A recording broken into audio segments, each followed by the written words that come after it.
Hello students, my name is Tejendra Raj. In this video, I will teach you some basic concepts of the living world. Students, आपको सबसे पहले पता होना चाहिए, आपके 11th class के सबसे फर्स्ट चैप्टर का नाम है द लिविंग वर्ल्ड. तो सबसे पहले लिविंग वर्ल्ड आते ही आपके दिमाग में क्या आता है? What is living?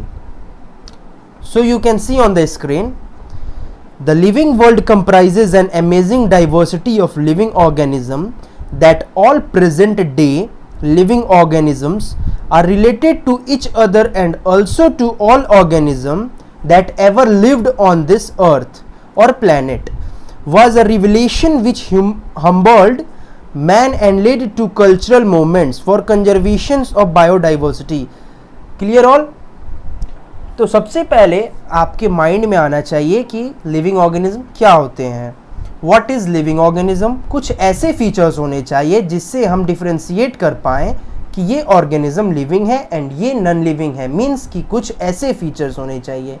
तो लिविंग ऑर्गेनिज्म किसी भी चीज़ के लिविंग के कौन कौन से फीचर्स हैं? You can see on your screen, following are the features of living organism. क्या क्या फीचर्स है दिख रहा होगा आपकी स्क्रीन पे. Feature 1 is growth, feature 2 is reproduction, feature 3 is metabolism, feature 4 is cellular organization, and feature 5th is consciousness. Here you all remembered this point. Here feature 1 and feature 2, growth and reproduction, these are not the defining feature of the living world. And you can also say character.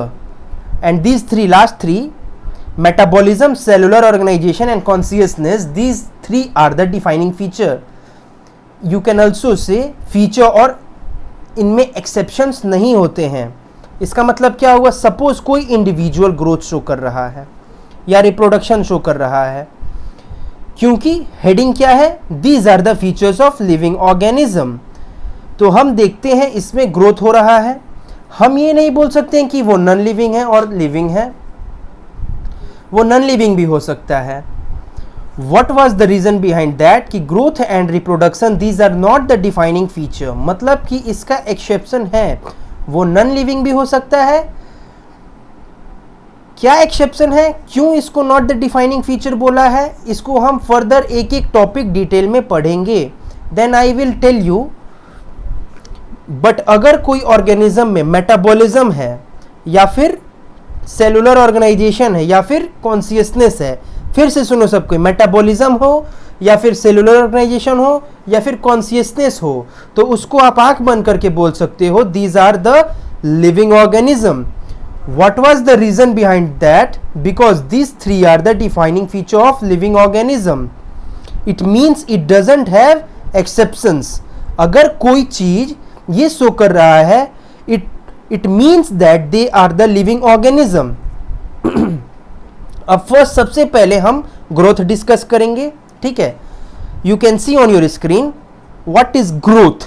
First of all you all see the development of an organism of a plant from a seed to full maturity और increase in mass and overall increase in size of a tissue और organism और its part.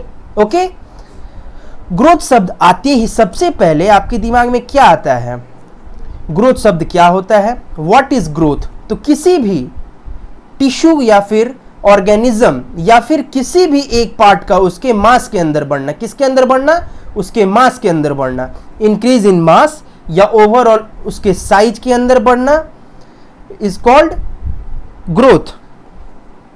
किसी भी organism का, फिर से समझो सबको, किसी भी ऑर्गेनिज्म का या उसके टिश्यू का या उसके किसी भी पार्ट्स का किसके अंदर, उसके मास के अंदर बढ़ना या उसके ओवरऑल साइज के अंदर इंक्रीज होना, उसको बोल सकते हैं, उसको क्या बोलेंगे? ग्रोथ बोलेंगे. ठीक है, क्लियर हो गया सबको? डेफिनेशन फिर से समझ लो सबको. Increase in mass and increase in number of organism, these two are twin characters of growth. Okay, एक इंपॉर्टेंट चीज है कि ग्रोथ क्या होता है. Growth is the irreversible and permanent increase in size of an organism और its parts और even of an individual cell. सबसे पहले ग्रोथ होता क्या है, तो किसी भी चीज के मास के अंदर बढ़ना या उसके ओवरऑल साइज के अंदर बढ़ना, उसे बोलते हैं हम लोग ग्रोथ। ठीक है, तो दो कौन कौन से कैरेक्टर हैं, या वो चीज जो मास में बढ़ रही है या फिर नंबर में बढ़ रही है, these are twin characters of growth. Important one is the growth is the irreversible. It means अगर एक बार जो चीज हो गई उसको हम वापस पीछे नहीं ला सकते। And this is the permanent, मतलब एक बार जो चेंज हो गया वो परमानेंट इजली इसके अंदर रहेगा। तो growth is the irreversible and permanent. Increase in size of an organism, या फिर किसी भी उसके पार्ट का या फिर उसके किसी भी इंडिविजुअल सेल का ग्रोथ क्या होता है, इरिवर्सिबल और परमानेंट प्रोसेस है। ठीक है, ग्रोथ क्या होता है एंड ग्रोथ किसकी वजह से हो रहा है, ग्रोथ क्यों हो रहा है, अभी हमने पढ़ लिया। सबको क्लियर है? जिनको क्लियर नहीं है कमेंट करें, फिर से पढ़ाई होगा इसका। ठीक है, growth is the result of metabolism. Okay students, growth is the result of metabolism. अब कैसे होता है ये, synthetic reaction. Here synthetic reaction means anabolic reaction। अगर डिस्ट्रक्टिव रिएक्शन कैटाबॉलिक रिएक्शन से ज़्यादा है तो उस कंडीशन में ग्रोथ होता है। इन अ सिंथेटिक रिएक्शन कौन सा होता है, एनाबॉलिज्म तो है ज़्यादा as compare to the destructive reaction. कौन सा होता है, it is catabolism. And now here you all see in your screen what is anabolic reaction and what is catabolic reaction. Anabolic reaction are basically taking what's in your food and forming a large complex of molecules. When fatty acid in your food are joined to form a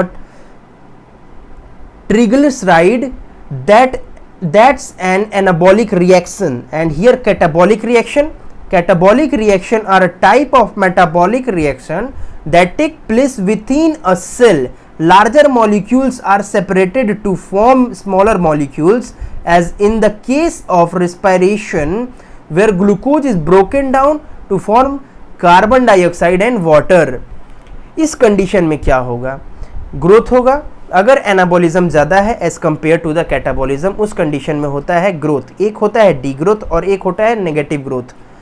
ठीक है, तो यहाँ पे दिख रहा होगा आप लोग स्क्रीन पे, डी ग्रोथ क्या होता है। What is degrowth, decrease in mass of an organism specially at the end of an prolonged period of growth.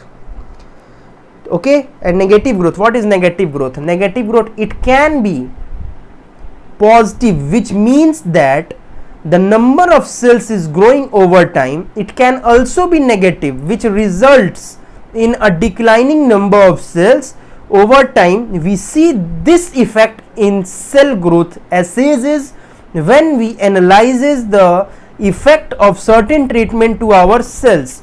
Clear है यहाँ पे डी ग्रोथ और नेगेटिव ग्रोथ। तो डी ग्रोथ और नेगेटिव ग्रोथ क्या होता है, डी ग्रोथ और नेगेटिव ग्रोथ क्या होता है, तो चलो बता दिया है कि ग्रोथ में तो एनाबॉलिज्म ज्यादा है, कैटाबॉलिज्म कम है।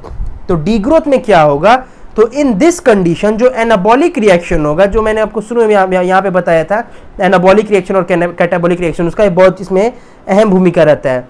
जो एनाबॉलिक रिएक्शन इसका अंदर जो सिंथेटिक रिएक्शन होगी डी ग्रोथ के अंदर, वो होती है इसके अंदर एनाबॉलिज्म के अंदर। किसके अंदर, एनाबॉलिज्म के अंदर होगा। कम जो डिस्ट्रक्टिव रिएक्शन मींस जो कैटाबॉलिज्म होता है वो होता है ज्यादा। अगर एनाबॉलिज्म कम है, कैटाबॉलिज्म ज्यादा है, तो इट मींस ये डी ग्रोथ है और नेगेटिव ग्रोथ है।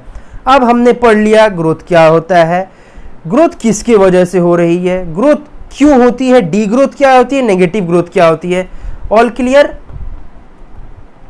Now we will discuss next part in another video, so stay updated with this channel. Thank you everybody.